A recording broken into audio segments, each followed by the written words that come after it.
So here we are talking about the pilot episode of Big Bang Theory, season 1, episode 1. I'm not sure how this is going to work. I'm going to try and edit it afterwards, put a few clips in. I'm trying to go through the scenes. I've got something written out here. So if you see me looking off camera, that's because I'm reading what's there. I don't want to miss anything. That's why I took the notes ahead of time. I want to make sure I have said everything I want to say.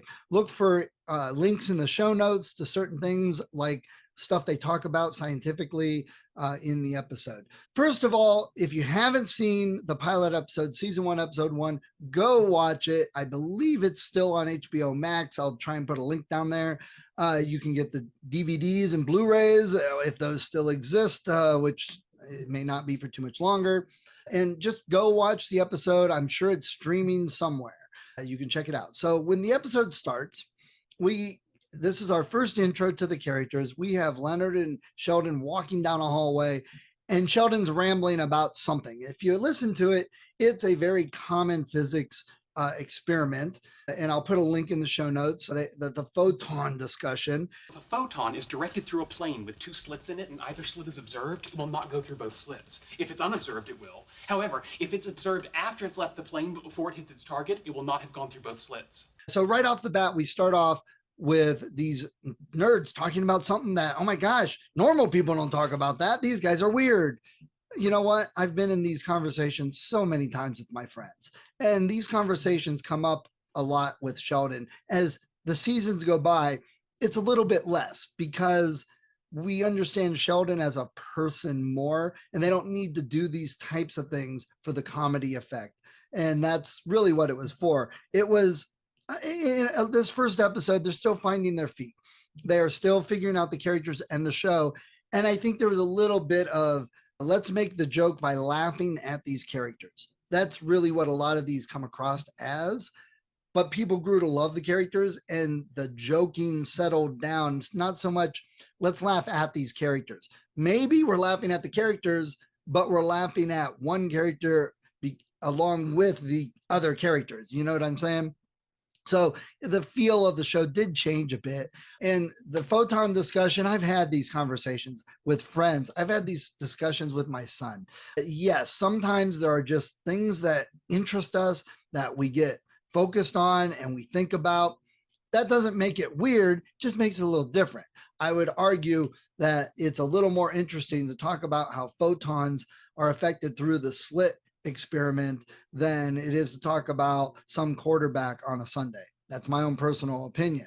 The things we as neurodivergent brains sometimes find interesting isn't what would be considered normal, but I hope the show got some people interested in some of these things. That's why you had actors like Neil deGrasse Tyson and Stephen Hawking on here, because they could relate to this stuff. They got it, and they were excited to be on the show themselves.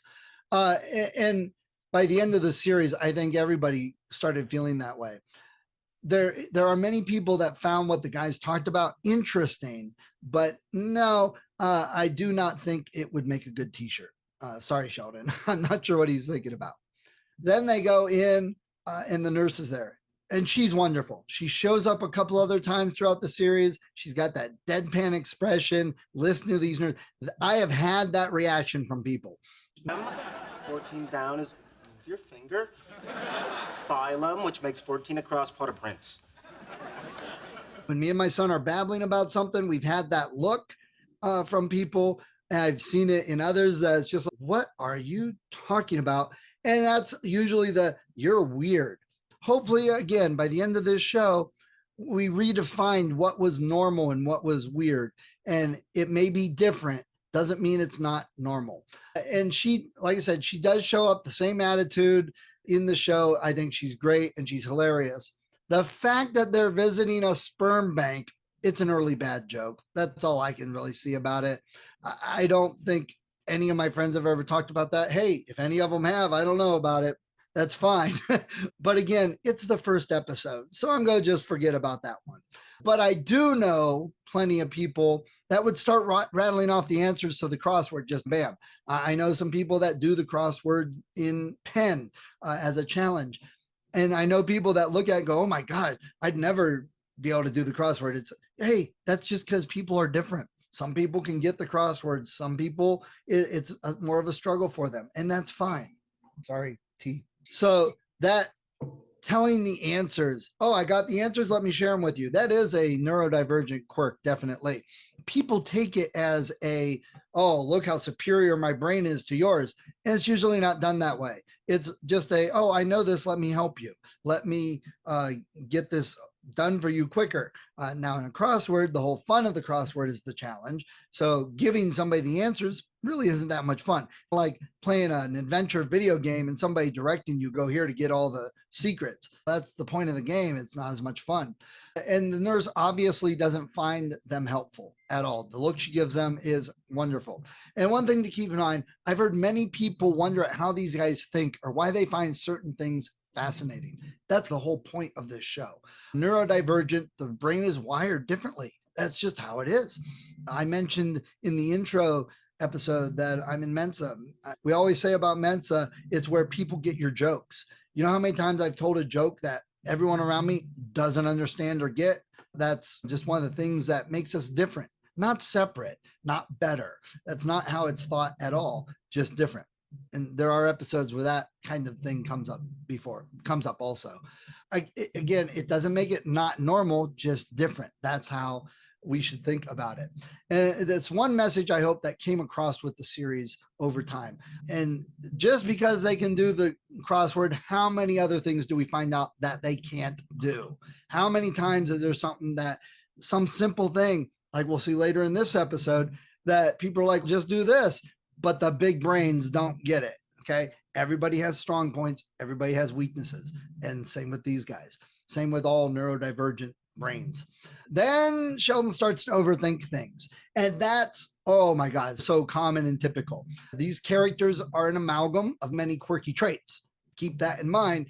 Not everyone has the same level of intensity of neurodivergence, but Sheldon's overthinking of this, done it myself, seen others do it. Can't stop yourself. That's how the brain works sometimes. And of course, then it makes for something funny. I've learned to embrace it at times with friends and family, and we can all laugh about it, but nobody treats me badly because of it. It's just how I am. And the fact that they're doing this whole thing to get extra money for a fractional T1 bandwidth, that is hilarious, because with today's world, most of us probably have streaming high-speed internet on our phones at home, everywhere we go, school, work. We're just used to it. When this started, that was still growing, and fractional T1 was actually something that these guys might have really wanted to get because of how fast it would be compared to everything else. It's not that big a deal now, but I do understand it. And the cost of it, yeah, it was expensive back then. I don't even know if it's offered so much anymore for like homes and stuff. Everything has changed. Then after they leave, they're back at their apartments. First time we get a look at the apartment, if you think about it, the apartment makes no sense how it's set up. That's something we can talk about some other time. And we get our elevator that no longer works. But Sheldon starts talking about the stairs. You want to hear an interesting thing about stairs? Not really. If the height of a single step is off by as little as 2 millimeters, most people will trip. I don't care. 2 millimeters? That doesn't seem right. No, it's Now, I've heard this fact before. I'm not 100% sure it is accurate or real, but I have heard that it is. I've heard there's been studies, but that's another thing you'll get with someone that's neurodivergent brain. The world is this fascinating bunch of information, and they just want to share it. It's not for showing off. It's not for saying, hey, look how smart I am. Hey, look at my big brain. It's just to share. That's what they have to share. It's just how it works. So this is one of those gray areas in the show where it's done to be funny, but the fact that many of us actually glom onto these weird facts and will spew them out, it does happen. That's very true. And Leonard is grumpy. He doesn't want to listen, but then his neurodivergence brain triggers. He goes, wait a minute, I don't know if is that right? That doesn't sound right. That happens all the time. You trigger and then you're focused on it. You latch onto this fact and you can't let it go. I've been pulled in many times. The building could be on fire and they would still be discussing this fact. They'd be running down the steps to get out of the fire discussing it. Yep, that's true. That's happened. Been there, done that. Not in a burning building, but And then another aspect of a neurodivergent brain, not only is it difficult to talk to other people, if that other person is a good looking member of the opposite sex, it's almost impossible. So this is the point where they meet Penny. Oh, hi. Hi. Hi. Hi. Hi. The good looking neighbor. And I like how they're discussing the trans or the cross dressing neighbor they used to have. And they're just matter of fact about it. But now there's this girl and she's a good looking girl. And this kind of just breaks Leonard mostly. Sheldon is indifferent, doesn't even really notice. He'll tell you, yeah, she's pretty in a very scientific and medical way, but it doesn't really affect him. And the fact that 3 of the 4 get married by the end of the series, I would not have taken those odds in this episode. It's just something I wouldn't have thought happened. Of course, we didn't think the show would last for 11 years. And then Sheldon's response to not inviting her to lunch is great. We can't because we're starting season 2 of Battlestar Galactica. Seems a bit out there, but yeah, that's another fairly true thing for many people I know. And remember, he's an amalgamation and it's comedy, not a documentary. I may have been known myself to go back and watch something to make sure I could get all the commentary listened to. And I'm looking at you there, Star Wars. Now they're going to go back to talk to Penny. Sheldon has MySpace. Yeah, some things are dated. Let's move on. And then he instructs Leonard on how to chat.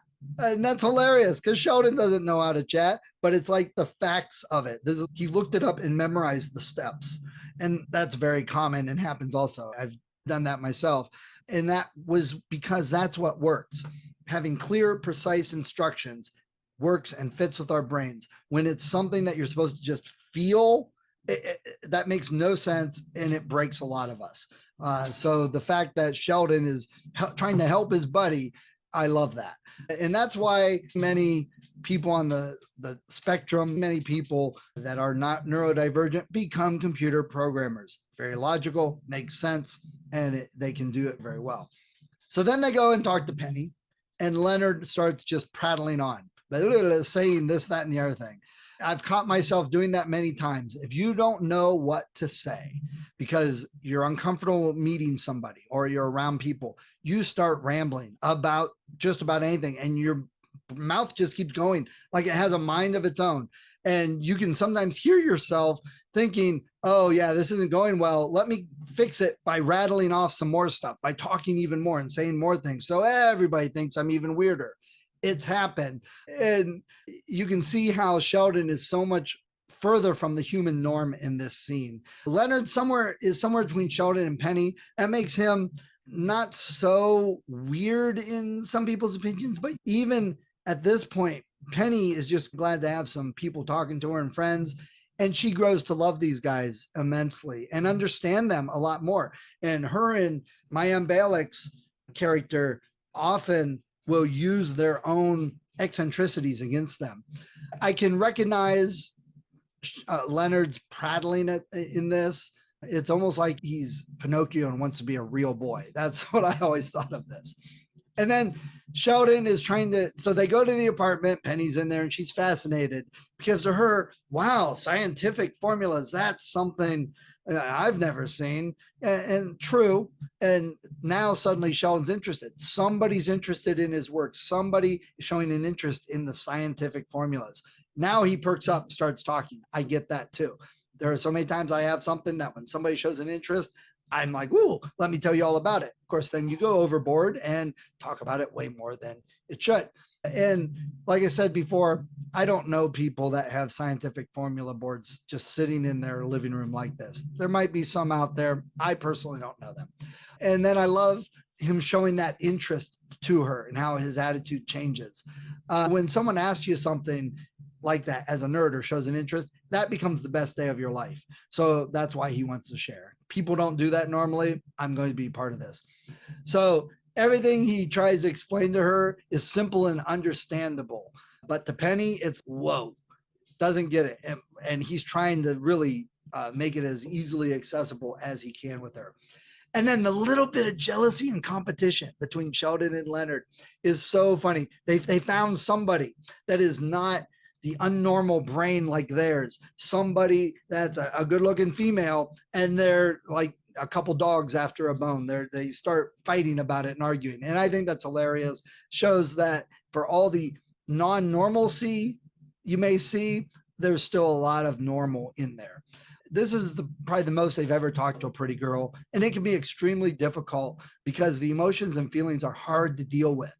Many people don't understand the thinking, but for the people that are thinking, the emotions and the feelings don't make sense. So it's just two different sides of people, two different sides of the coin. Some people are stronger in one than the other. And just think, if you don't understand somebody and how they think and their brain and intelligence, keep in mind, they don't understand your emotions and feelings. That makes no sense to them at many times.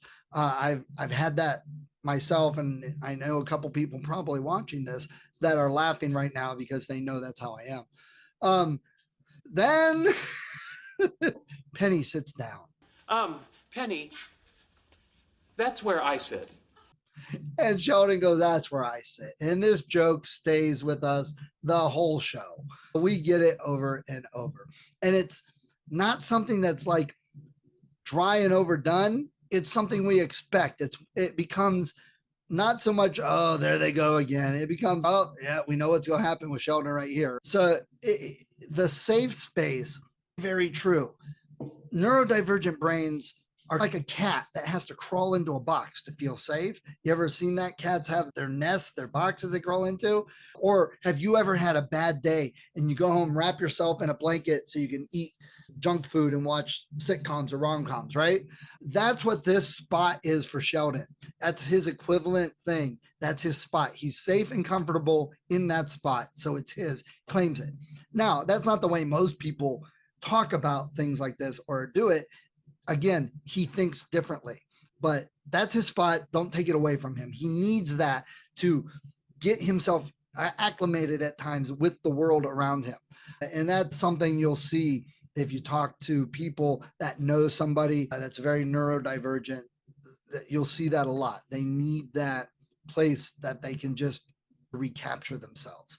And again, that's one of the overall messages. If you're neurodivergent, the world that is mostly catering to normal brains can be scary. And it makes no sense sometimes. That's why Sheldon has a spot. And I'm glad they put that in the show. But again, it's a comedy. So they use the gag to be funny, even though there's some truth underneath it. It's not a documentary. And why is this his spot? Again, is it just because it was comfortable, whatever? No, he has reasons because of the cross current, because of the glare, because of the angle to the TV. It's all these valid reasons, but that's how the brain works. That's why it becomes his spot, because logically it makes sense. It's the best spot in the room. And later when he goes to a movie theater, he checks the echo to get the best sound, which is pushing it a little bit, but we'll talk about that later. So when she sits in his spot, it disrupts his world. And it's a simple little thing. And that's why he becomes so focused on it. It's very difficult for him to handle that.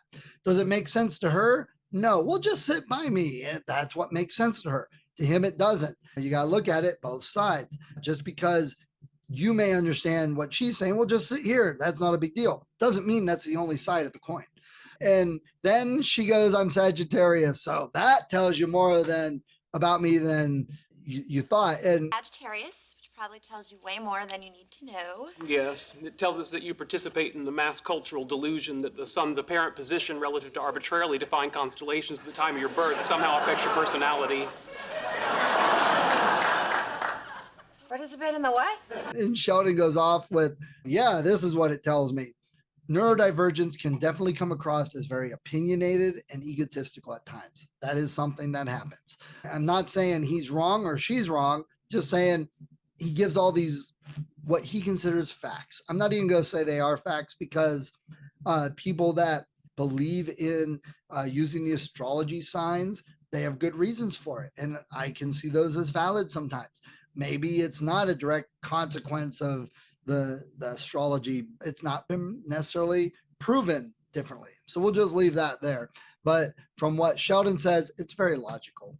So again, if you thought that was a little weird, they're still trying to figure out the show. So we'll just leave it here. But Penny does seem manipulative at this point. She wants to use their bathroom for the shower. She wants them to go get the TV. So she knows she's pretty. She uses that to get them to do what she wants. Very manipulative on her character at this point.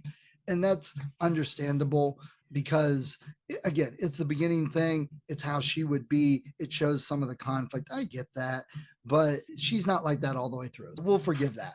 And then, so Leonard is being extremely hopeful here, and they start talking about sex, and they're using medical terms and scientific terms. And it's funny because we know that within the next 10 years, it happens. But you got to laugh at the scene because here's this girl, very hot, what you might consider out of their league, but he's still hopeful, even though they're wearing t-shirts of a superhero and a chemical formula. So I'll give Sheldon this one that, yeah, Leonard doesn't really stand a chance right now. But you notice the pretty girl takes the guy that's a little different and ends up marrying him, and he impresses her by who he is. And I want that to be a lesson in this episode also. So then the other buddies show up, Raj and Wolowitz.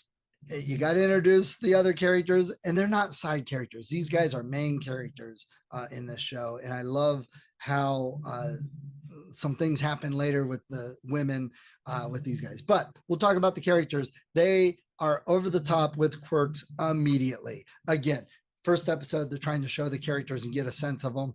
Wolowitz is a hopeless romantic, but goes about it in all the wrong ways as far as most people are concerned. Enchanté, mademoiselle. Howard Wolowitz, Caltech Department of Applied Physics. You may be familiar with some of my work. It's currently orbiting Jupiter's largest moon, taking high-resolution digital photographs.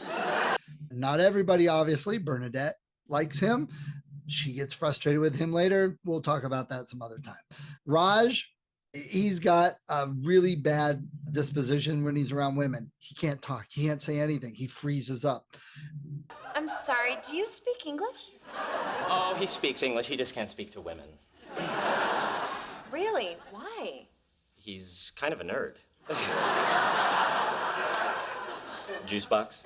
And again, not all nerds, not all neurodivergent brains act like Raj, but it shows that he's so uptight about it that his vocal centers don't operate correctly. That changes, luckily. And then they mention Hawking in a funny way. And even though it was picking on Hawking, he enjoyed the show and ended up being on the show. So that's cool. And Howard is the one that got to know him. So it's fun that he was talking about Hawking in the video they got. And it just goes to show the smartest people among us enjoyed this show. Hawking was an extremely brilliant man, and he enjoyed the show, enjoyed this several times he was on. So for everyone that wants to put the show down, I'll go with Hawking's opinion. I'll stay with that. So let's talk about Howard's belt buckle. Different every time. This time it's an NES controller. So there you go. Keep track of what belt buckle he has. So now they're talking about coitus. And again, it's a scientific medical term. They can get it through the sensors and talk about sex, and it fits the characters. That's how they would discuss it. Now, I've never discussed it that way, but it fits with the characters they're trying to create.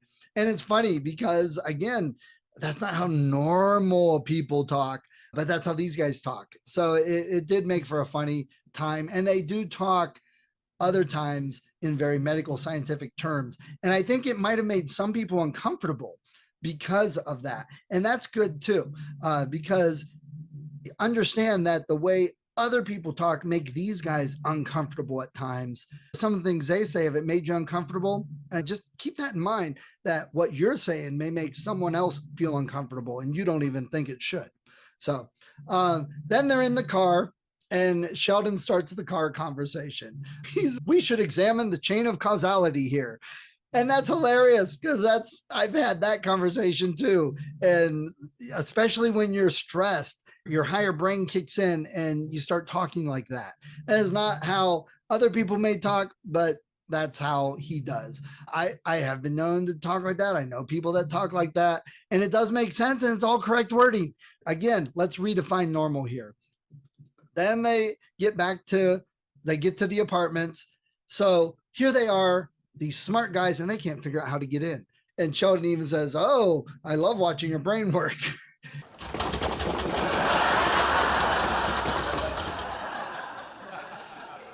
It's just a privilege to watch your mind at work. And my mother often said that about me. Yeah, Steve's smart, but he has no common sense. And she'll tell you that to this day. And I know a couple other people that would say that about me.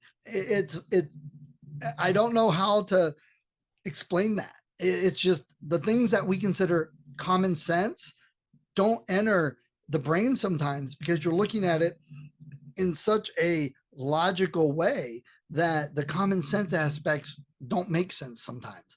That's all I can say about this. And I understand what they're saying. It's not an untrue thing. And yes, it turned out to be funny also. What do you think their combined IQ is? Grab the door! So then we have Kurt, and Kurt's a big hulking guy. And they put him in here as the representative of another version of normal. And my question is, why is this guy considered normal? Why do some people look up to him and tolerate him? Because he's big and strong, and we can admire that. But then you get these guys that are big and brained, and we don't admire that. I've seen that in our society so often. And Kurt is a bully. He's mean, but he's the one considered normal, and most people would put up with him, whereas these big brain guys aren't normal, and people don't put up with them as much. I think it's a very not so subtle point they're trying to make here, because Kurt is definitely not the nice guy in this case. So that I like that they put that in, because things like that don't make sense to me. So then they get pantsed by Kurt, again, showing Kurt being a bad guy, but I don't know. This joke didn't come off as good for me. Again, they're testing the waters. They are trying to figure out what's funny and what's not. So if you know about the final episode, which I hope you have watched it, if not, hopefully we'll get there. Based on all this happenings with Kurt and that, I like that Sheldon tells Leonard that, oh, you're never going to win a Nobel Prize. And that's funny that it ties into the end of the episode. And I know they weren't planning it. So then we switch over to Wolowitz showing Penny World of Warcraft, which I think is another thing in today's world that is much more acceptable. And you could not like any of the other nerd stuff and you might play World of Warcraft. So at the time putting this in, it was very, oh, look, he's a nerd. He's trying to hit on this girl by showing her a video game and wanting to hang out in the video game. He considers that quite normal. But nowadays, there are lots of women that play that game. It's not an unusual thing for people to play that game, even try it out. So there is hope for future generations. And I would like to think that this show helped with that in some way a little bit. Then we have Raj wearing a 42 hat. If you know that reference, good for you. Stick with us. And then Sheldon's question after all this has happened and Penny walks out, he goes, you're not done with her yet, are you? So there's the setup for the whole rest of the season. We have a couple hundred episodes now that is based on that. You're not done with her yet, are you? Don't wait. And they definitely did evolve past that simple premise. And then the very last thing, they're in the car and Wolowitz is doing his darndest to hit on Penny and be impressive. And everything he's doing is just making us laugh. And Raj is all clammed up, can't talk. And then Sheldon, his observation tells Leonard the odds of just the people in the car. He's a veritable Mac Daddy. That I cracked up every time I watch this about that. I don't know what your odds are in the world as a whole, but as far as the population of this car goes, you're a veritable Mac Daddy. It's all perspective. If you're looking at the general world and you got Penny, yeah, Leonard doesn't really have a chance when you got all these other guys around. But if it's only confined to the people in that car, Leonard has a pretty darn good chance then. So again, change your perspective on it because the odds are in your favor in a different way. So if you feel like an outsider and you're not normal, just hang out with people that are weirder than you and they make you look better. So there's a strategy, write it down. So there's episode 1 of Big Bang Theory, the pilot.